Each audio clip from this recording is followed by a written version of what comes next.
You ready, son? Hi guys, welcome back. So we decided that we were gonna actually go ahead and just do the fourth part because, you know, like we really enjoyed doing, you know, the filming every day. But yeah, we just decided last minute that we're gonna just film it now because we got into the spirit. So in the last video we spoke about difficult people, so if you haven't seen that video, go back and watch it. And this video is going to be, we're just going to talk about how we became self-aware, really, and just a couple other little bits. But yeah, so I'll go first. You know, but I became self-aware because of many things. One of the biggest things that has helped with my self-awareness is the ones around me, the people that love me, my family, telling me certain things about myself that I didn't know I was either doing, or things I would say, or the way sometimes I come across. So I became more self-aware because they would kind of, we always have a lot of conversations, don't we, and discussions, and we always end up telling each other, you know, sometimes you do this or sometimes you do that. And I've become self-aware in that sense, but I've also learned how to do it for myself. So I would write in my diary, and sometimes you look back and you're like, oh my gosh, like, is that really where I was? So sometimes it can be something as simple as writing in your diary and looking back and saying, okay, I was at this place in my life at this time. Or so I think even like things like moving and exercising, things like that can really help you to become self-aware. And yours. Yeah, my mom was eating an orange. You can hear her, so don't worry about that. That's why she was like,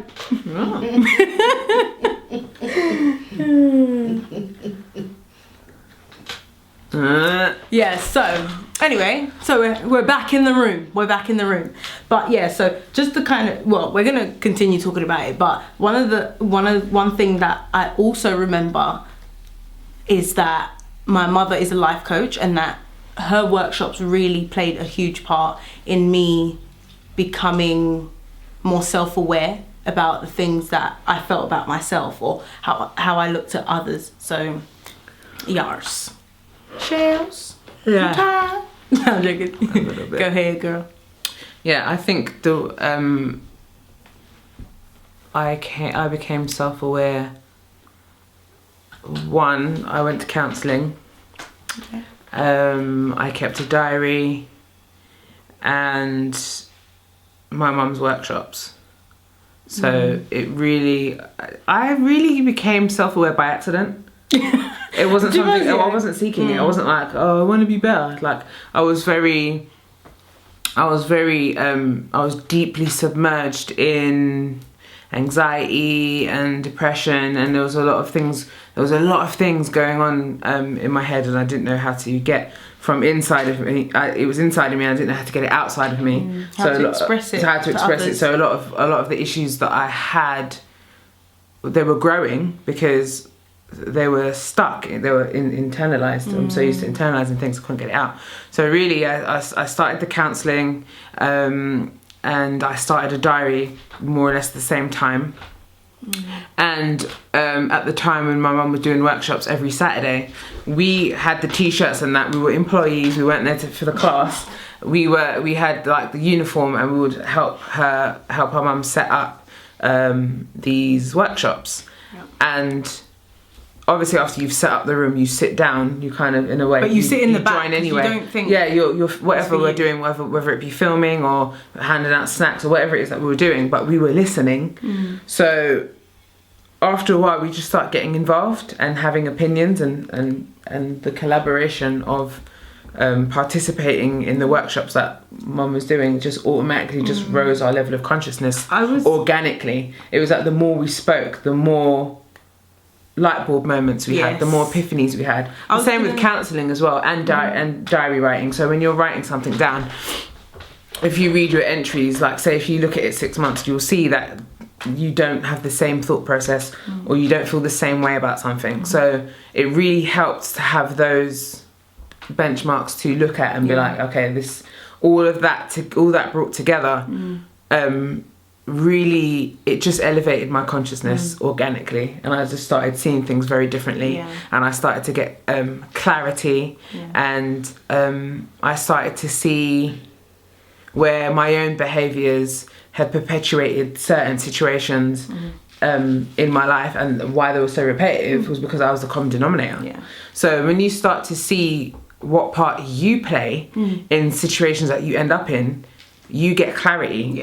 And when you get that clarity, it gives you the self-awareness to know, oh, okay, I did this or I did that. And being able to take that responsibility is really empowering. And when you feel that empowerment, you seek more of it. Yeah, that's true. But I was going to say, with Mum's workshops, I noticed something, as we're talking about it, I noticed that she actually created such a warm and comforting and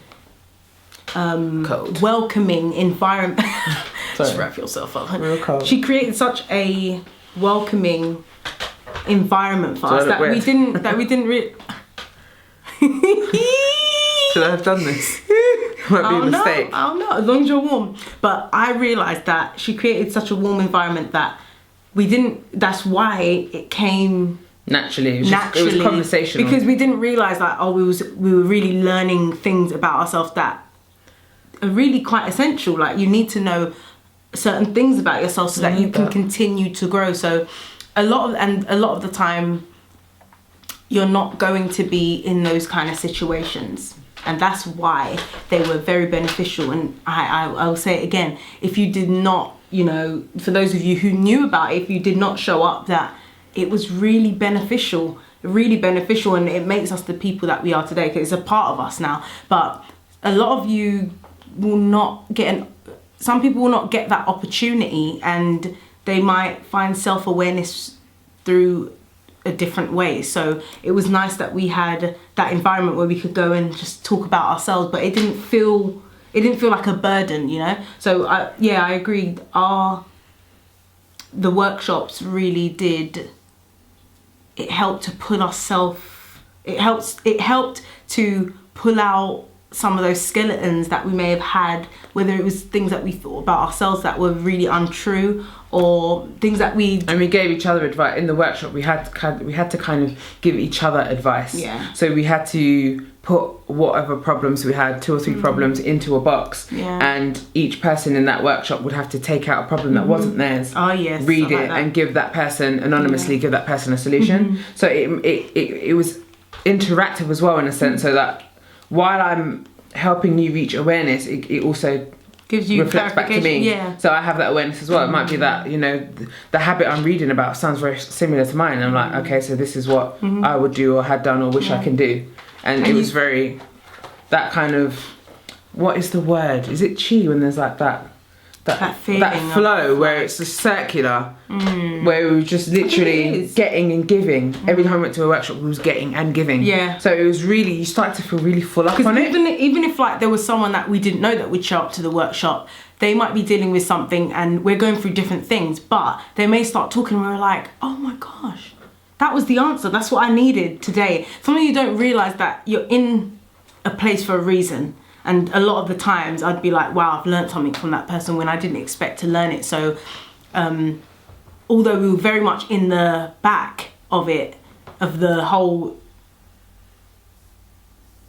Sorry, I just looked over there and I literally was just like, boom! Yeah, but we were getting so... End of it is that we were really getting a lot from it, and we was unaware that we was getting it, but then now we've become aware that, oh my gosh, we've learned so much from it. It has a big part to play. But even back to your diary, I've said it before, like I have a lot of diaries. My diary really helps me. Like, we're kind of hoarders of diaries, because like we just have loads of diaries. Like, I have a book right here, right now, and you can never have too many books and diaries and paper. I mean, if you're a creative person, you know what I mean. Yeah. You can never have too much. Nah. You can never have too many like stationery stuff. I used to write in like my diary a lot, and I think having a diary is really helpful. But if it feels like a chore, then maybe you shouldn't be doing it. No, you should. Never. You should. Do you think? Yeah, I don't think you should. No, because do you know? Go on, tell us why. No, go on, tell us why you don't think that they should if they feel like they can't. I think. See, now that I'm thinking a bit deeper, I'm like, okay, no, actually, I think you should force yourself. But the reason why I was gonna say I don't think you should is because if it feels like a burden, you're just gonna sit there and write a line, and then you're gonna be like. And you're not gonna dig deep into those emotions, and you're not gonna get it out onto paper. But if you but there are some habits you have to cultivate, you know, in order to get the results that you want. Like it's so funny because people are so willing to, I don't know, you know, spend money to go to this club or spend money to go to this bar for these drinks. Or shade, go to honey. No, it's not shade. It's not shade. People, no, it's the truth. This is universal. People never want to spend money on bettering themselves, but they always want to spend money on temporary pleasures. So it's very easy for me to go to the cinema and enjoy that film. Or it's easy for me to go and buy those new shoes, but I'm not going to spend no money or I'm not going to spend no time or effort in actually working on myself. A lot of the time, people have excuses and reasons why they can't do something. And it's like, you're not doing it for me, you'd be doing it for yourself. Yeah. So the reason why I say that even if you don't want to write in a diary, you should do it anyway, is because you have to start cultivating some self-discipline and conditioning. That's true, actually. That comes from discipline as well. Yeah, you have to condition yourself that, you know, if I really want these good things for me, then these are the steps that I have to take in order to reach it. And if you don't, without self-awareness, you're just going to be in this really... you're going to be in a fantasy world. Like being in a washing machine. It's like being in a washing machine that's on an endless spin. Like you're just going to be going around in circles like a hamster on a wheel, thinking it's going somewhere. Yeah. Your life isn't going to move. It's not going to change. There's not going to be any transformation. There's not going to be any kind of growth unless you're actually working to grow, to change, to make sure that you're always learning something from someone else. Yeah. So I write in a diary because it aligns my thoughts with my feelings. So when I write in a diary, I'm trying to get out how I feel and what I think. And then later on when I look at it, I realise how wrong or muddled or distorted that thought pattern was. Yeah. Or that negative self-talk. If you write in a diary for a week and then you read it back, you will spot patterns. You'll be like, why am I always moaning about this? Or why am I so negative? Or why am I so down on myself, or whatever the case is, or why do I spend so much money? I've been out every day this week. You will pick up on habits that you do that you are not aware of. Without being aware of it, you continue to do it. And that's what you were saying. It can be damaging depending what those habits are. And like you were saying, it really should be about the discipline that you have for your own and growth. Being inconvenienced. Lisa Nichols says. You need to be, Lisa Nichols said, I'm name dropping her, you need to be inconvenienced. If you're not inconvenienced, you're not doing anything. And Mum's quote as well, Mum always says, if you do nothing, you will have nothing. So at the end of the day, if you're not willing to do any work, then who can you turn to and blame when you don't have anything at the end of it? Yeah. Anything that you want to do is going to cost you. It's going to cost you something. Time, money, friends, whatever. If you don't want to lose those things, you don't want what you think you want. Yeah. And you don't want it as bad. You don't want it as bad as you thought you wanted it. You're not willing to. In life, we have to sacrifice. If you're not sacrificing anything anywhere, then you're not really living. You're not really doing anything. To be really honest, to have self-awareness, you really have to sacrifice a lot as well, because sometimes self-awareness means solitude as well. It means spending time by yourself. That's also another thing that I've learned. I spend more time by myself now. I can go and do it. Although, to be honest, I really do enjoy company. I enjoy social settings as well, but I do need my solitude. Yeah, well, social, not in terms of like outside, but I enjoy my sister's company a lot. But there are some times where I'm like, I need to remove myself so that I can think properly. I need to be able to think clearly, write in my diary, get that out, and then I can go and socialise, because now those thoughts are on paper. So like you were saying, when you look back on that a week later, a month later, you can be like, whoa, there is a pattern here. So now, really, you found the answer by moaning in your diary about that person or the situation that you're in. You're realising, hold on a minute, I'm in this situation, but the week after that I went out. So I can actually get myself out of that situation. It's just I'm avoiding it. I'm not willing to sacrifice, and maybe I'm not ready. Sometimes it's about you saying I'm not ready to if be. If you're not ready, admit that you're aware. not ready. Because if you don't admit that you're not ready, then all the negative self-talk comes. I'm not good enough. I'm never going to make it. I'm lazy. All but that only comes. That only comes from a point of a place of because you feel like you can't do anything about it. Yeah. So you might become self-aware and say, if I say to you, Shell, you always talk when I'm talking, yeah. Which you always talk over. Which we always do, yeah. But once you become aware, you can start to. As soon as that person starts to talk, you're gonna be like, oh, let me hold it. As much as it may be difficult, or you may not be listening to them now, but you become self-aware and you change it. But when you don't want to change it, you will continue to do it and overlook it, because you don't want to change, or you don't want to. You know, or you don't think you can. And to be honest, listening is a skill that not a lot of people have. No, we're working on it. Compassionate. No, there's a difference between listening and compassionate listening. Yes, those are two different things. So a lot of people can't even listen, let alone listen compassionately. So you know what I mean? Like we ain't even reached stage 1, so let alone talk about stage 2. But it's a skill like anything else, like learning to draw, like learning to swim.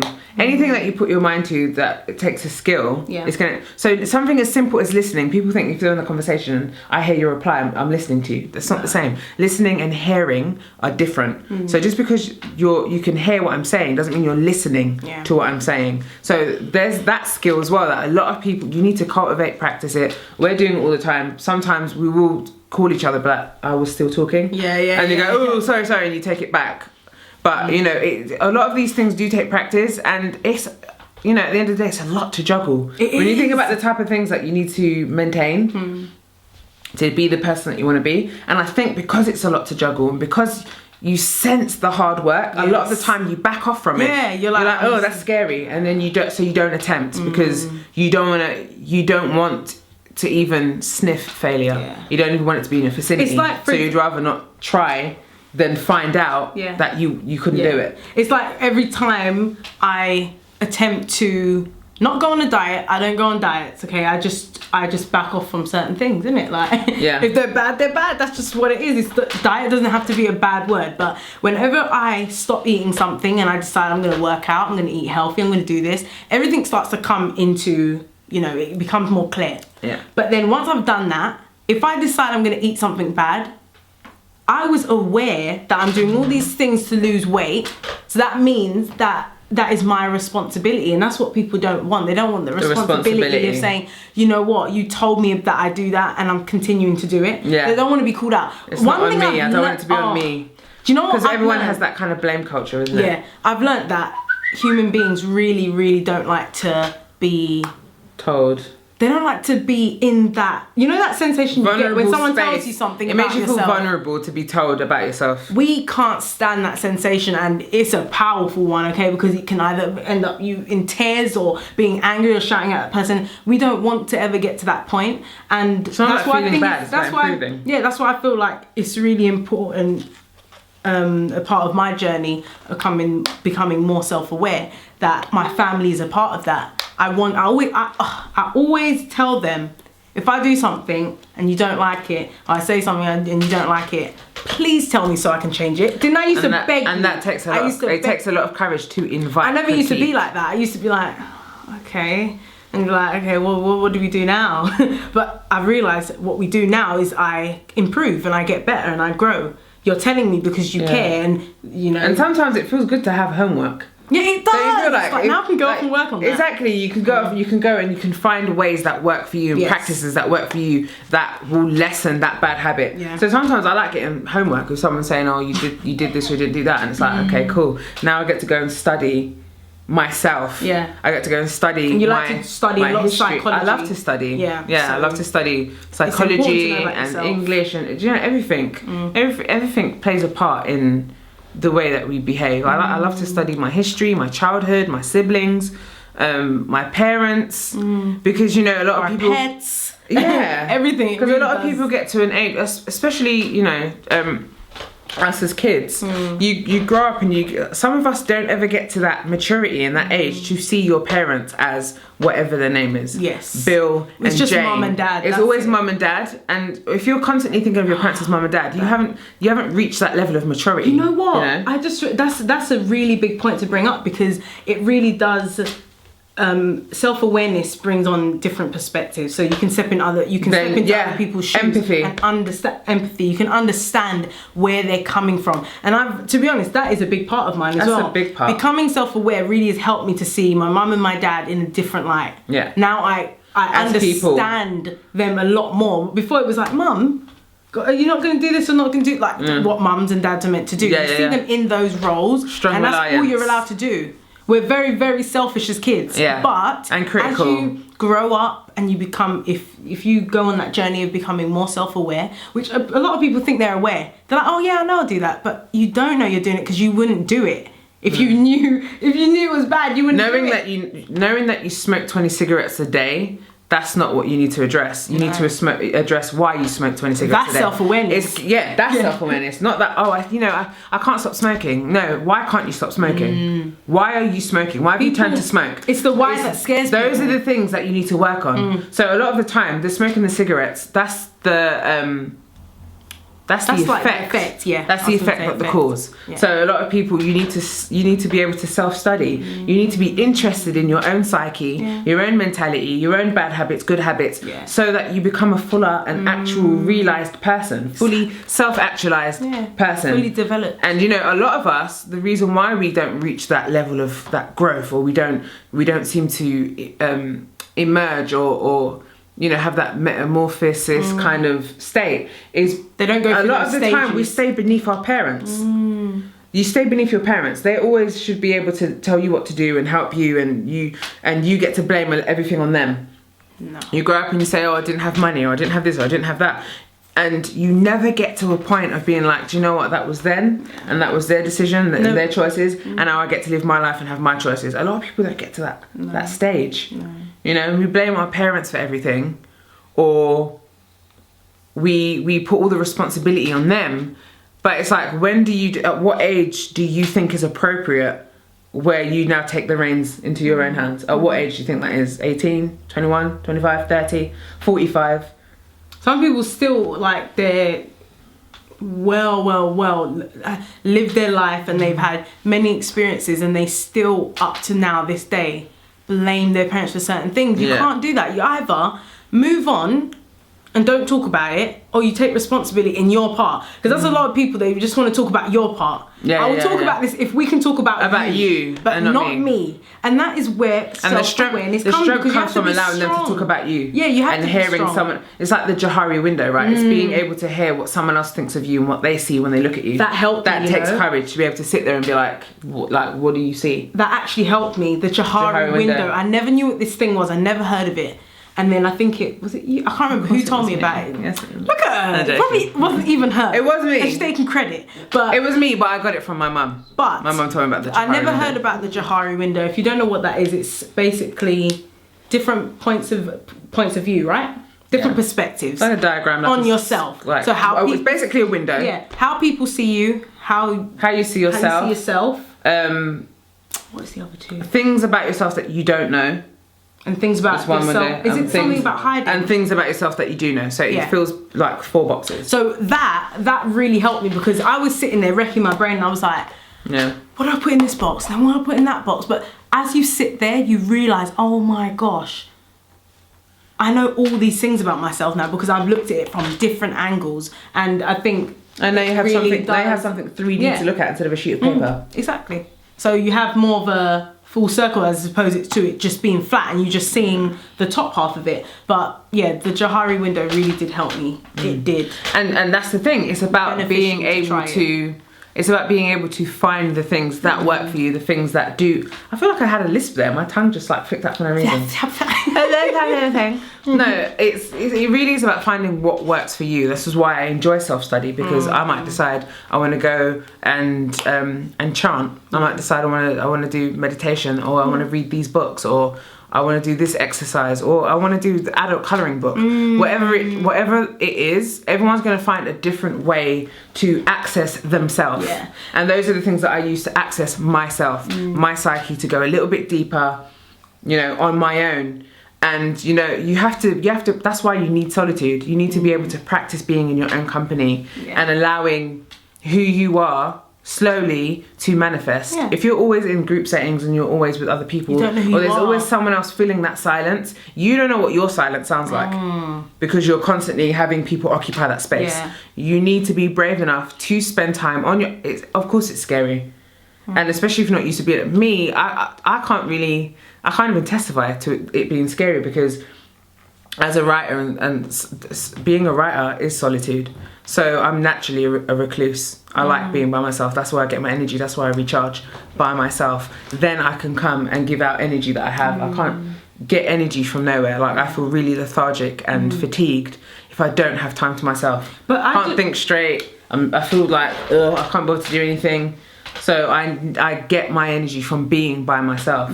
But I just want to talk a little bit about how happiness comes into it, how you can cultivate happiness, because you spoke about, you know, colouring in and things like that, and a lot of people will deny it, and they're like, no, I don't like to do those childish things. I've always loved colouring in since I was a lot of people literally deny that the big. things. A lot of people deny the things that they really That work for them, enjoy, because they, through maybe even if it's shame or embarrassment, or they just don't want people to look at them sideways. But I think when it comes to happiness, she always said to me, like, she always says, you know, I like to colour in. I've never stopped liking colouring in. And she, you know, still up to now, if mum buys a colouring book, she's like, well, can I colour the first picture? Because, you know, and then she'll get all these colours, and I wish the colouring book was in here, because I would show them the amount of work I put into these pages. Like, it's not about colouring in the lines. Like, she spends time, but that's where her happiness is coming from. And why is that wrong? You know, I think we should be able to do that also, doing things that make us happy, and not give yourself permission to gravitate. choose the dumbest thing on earth, if that's what you think it is. Give yourself permission to have that. Let yourself gravitate naturally towards the things that you enjoy to do, and don't let anyone, just because you like that today, don't mean you're gonna like it tomorrow. But don't let anyone dictate to how your happiness is going to be expressed. Your happiness may be, I don't know why this keeps coming to my head, but running down the street butt naked. Like, I'm picking the most outrageous ones, but I know not everyone, not like half the population is not going to be thinking that. But whatever it is, you should be doing it because it makes you happy. So, you know, being self-aware that you do still enjoy these things, and that's okay. You should be able to do that. And there's many things that, you know, I still do that I would say sometimes childlike, that I don't mind. I'm shameless about it. I enjoy doing I can be quite childlike as well. I love being silly. Like, at the age of 29, I still love to wrestle and get into like wrestles and pinching and tickling, all that kind of silly stuff, because it makes my belly hurt with laughter. I love it. I love annoying my sisters. We still have tickle fest. I get real joy. I get real joy out of irritating her, and I get real joy out of irritating my other sister, and sometimes I get joy out of irritating my mother, because you know that you know it makes me laugh. Especially when it's easy. Sometimes they're an easy target. If I can get you this easily, I'm going to enjoy it. Yeah, she's like, I know what reaction I'm going to get out of you, so I'm going to start with you. But yeah, just I think doing. But can I say? Can I jump in and just say? So I was a bit in a. I was thinking. You lasted anyway. You lasted. It's gone. Whatever. But yeah, what I wanted to say was that for me, happiness doesn't really come into my mind. You know, a lot of people say, I just want to be happy, or I want to seek happiness, or, you know, pursue happiness and stuff like that. That's not what I pursue. I pursue peace of mind. I pursue being content. So for me, because I read so much stuff, you know, Dalai Lama stuff, whatever. I believe this wholeheartedly, that true poverty is never being satisfied. That's true poverty. In your mind, when you don't have that peace of mind, nothing will go right for you. Nothing will feel right. So you'll never be happy anyway. So for me, it's about having cultivating peace of mind. Contentment. What makes me feel content? You know, what fulfills me? That's the thing and that brings happiness to me. That's true. I don't have to chase it. Yeah. Because when I cultivate those kinds of things, it comes to me. So you just basically found the in-between of what I was talking about. Basically. You just found the in-between, Basically. which is really, really good, because I completely forgot about that. But someone, obviously, when you stop reading those books for a little while, some of the things go. But now I'm thinking of it, that really does play a big part. Happiness is fleeting. Happiness is an emotion. And so it can't stay with you. That's true. That's not its job. Its job is to come, like you need that balance. You need that yin and yang. So in order for you to genuinely even feel happiness, you need to be sad. You need to know what pain is and all those kinds of things. So every emotion that you feel is fleeting. It's coming to go.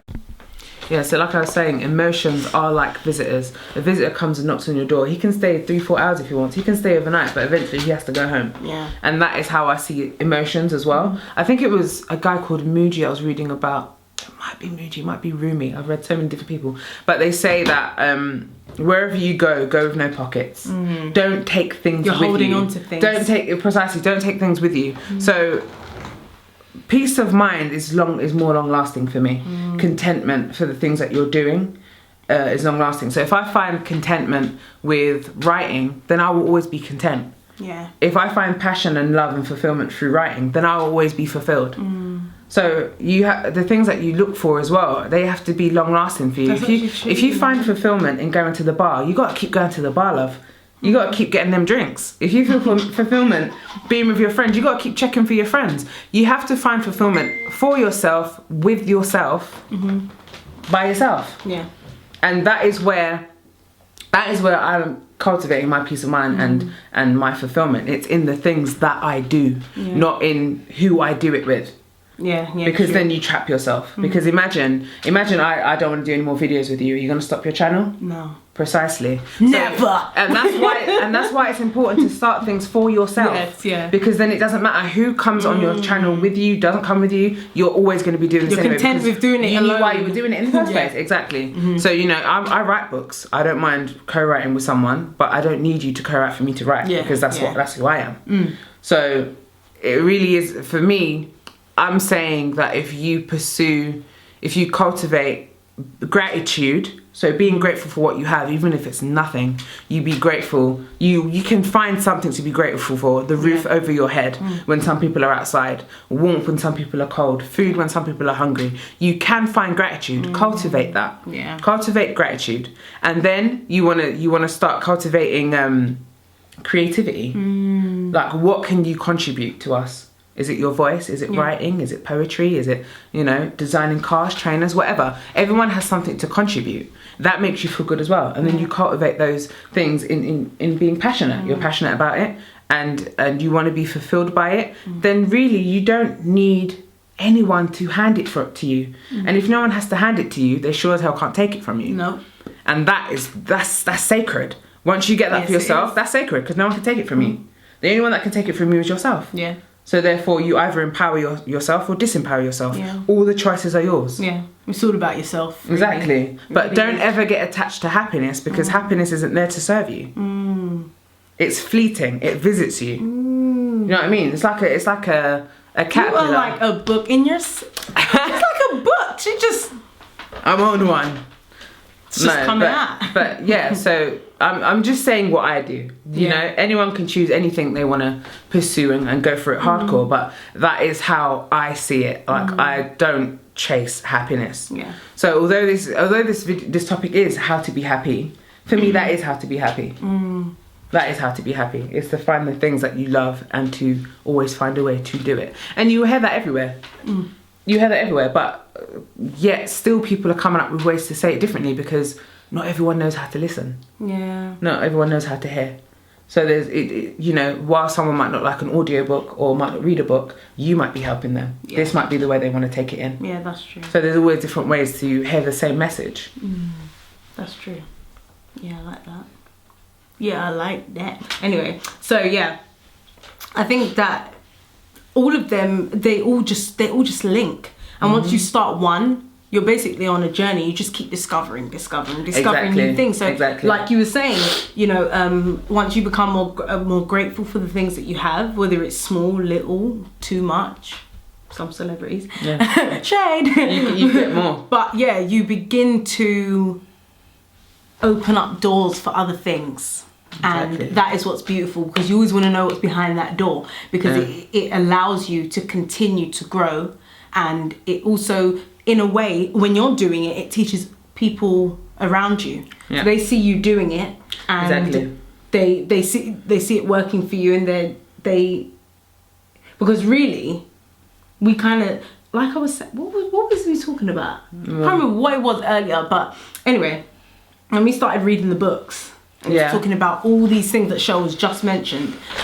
When we started reading them books, we literally started doing it together. Do you know what I mean? Yeah, every morning. On the journey, we just like open a book, read a chapter to each other, basically, and start that day with that intent. And start. And to be honest, that was contentment for us as well. Yeah. Just that alone. And then going off into the day, we didn't have to read anything else from that book. Just that one little chapter, and we would talk about it, and that was content. For me, I could just go along the day and just be completely happy for the rest of the day. Exactly. So you have to find it in little things as well. You have to find really do. Precisely. You have to find it in little things. And I think as well, what you touched upon was saying that you will inspire other people to. You may be inspiring someone that will later on help you. Yeah. So you always have to be thinking in that sense of, let me keep going, because you might end up helping someone that may end up being on your level or above you, and you need assistance from them. They're showing or teaching you something. Yeah, so that, you know, that is why it's important to do for yourself and to push whatever you have to contribute out into the world, because you don't know who needs it. You don't know who's terrified. Someone might be terrified to share a video that's so open, you know, that talks about, depression, I had this and I had that. Might be so terrified to share that, and then they hear you say it, and they think, to be honest, that wasn't so scary. I noticed that does happen. Like, one person will do a video on depression, and then everybody feels open to talk about it. You realise how much of them out there have depression, and how much of them have anxiety, and it's like, I commend you, because you're doing it in the first place. That is very brave, and it's obvious that someone has inspired you in the first place. So I mean, who's that person? Because they're very, very powerful. So we can be as powerful as we want to be, and we can be as what's the opposite of powerful? Disempowered. Disempowered. We can be just, you know, powerless. We can be, there we go. Powerless. I was like, I'll know it when I hear it. Powerful. You can be powerless. It is a state of mind. It is attitude. It's however you want to see it. You might look outside and be like, oh, it's really dull outside. Or you might be like, I really like the sky when it's grey.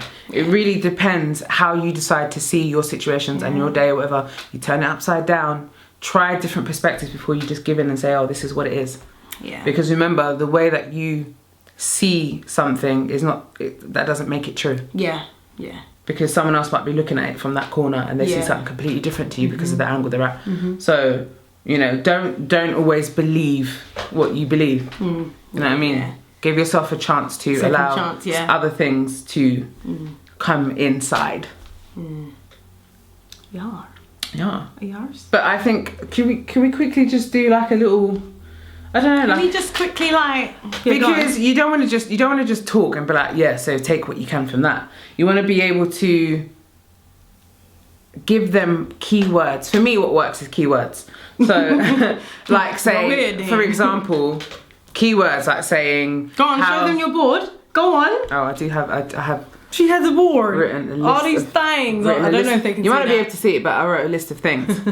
Go on. When I knew that we was going to do that, how to cultivate happiness and how to self-heal, because we haven't really touched on self-healing yet. No, we But kind of, if you watch the video, that is how we self-healed. To be honest, that is how I'm healed. That is how I heal from things. Diaries and counselling and stuff like that. But the list that I have is something as simple as forgiveness. The way to heal yourself and the way to reach any happiness that you want is forgiveness. Because if you can't forgive, then it's almost like closing and locking yourself in a room and not having the key.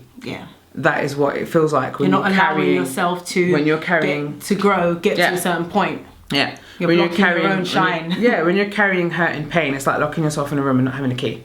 When you can forgive someone, not for their sake, for your own sake, to free yourself, forgiveness is the key out of that room. Yeah. So that's another way to empower yourself. That's another way to self-heal. That's another way to have the happiness that you want. Is by, and it's not an easy thing. But even with the situation that we're in now, I'm constantly in my head that you will have to forgive him. So I might not be ready now, but I have told myself that is where I'm aiming. That is what I'm going to do. I'm going to forgive, you know, and I did it radically. Like last year, I said I'm going to forgive everybody everything, and I did. And I literally felt like I had wings. I swear to God, I felt like I had wings. Felt like I was flying around the place because I felt so light. Like I felt light. I felt like I could move. It's like you felt like you and had you don't realize how heavy. Back, but then you don't realize how heavy you are when you're holding on to things. You don't realize how heavy that makes you. We've already said about gratitude, attitude, creativity. Vulnerability is a big one for me, just because I'm a very, very private person, and I'm someone that's always internalized things rather than externalized. So I just become smaller and smaller and smaller and smaller and smaller until I'm in my room or something in a corner. That's how I internalize things. So I think vulnerability is very important. Being able to be yourself in front of people you trust, open, honest. Honesty is a big thing as well. Honesty frees you.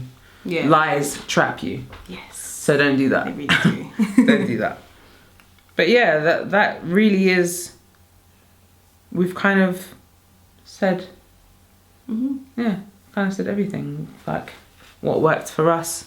I mean, take it back if you need to take it back and hear little parts that work for you. Yeah. You might see bits and be like, I don't really agree with that, but I do agree with this.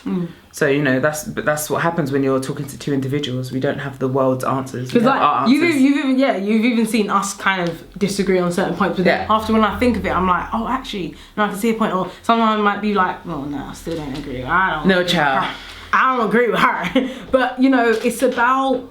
This is really about seeing our perspective, us talking about our experiences and how those have affected us and what we have done to either overcome them. Actually, all of it has been really about how we've learnt to overcome it, and how you guys can really use some of those things by, by, like you said, being honest, practicing forgiveness first with yourself. And the parts that you were playing in those relationships, in those scenarios, and then it becomes a lot easier to forgive others. And then can I have your board? Can I get your board, honey? Anyway, so just a little what's it called? When you want to summarize? Yeah, just a little summary. So we spoke a lot about self-evaluation. Over the course of the series, we spoke a lot about self-evaluation. Study yourself. Self-awareness. Make it fun. Make your journey fun as possible. Do things that make you happy, things that make you smile. Stay around people that make you smile. And also people that keep you on your toes and keep you growing. Because this is what this one does, okay? She keeps me growing, and as you guys have heard, she is very articulate, okay? Very.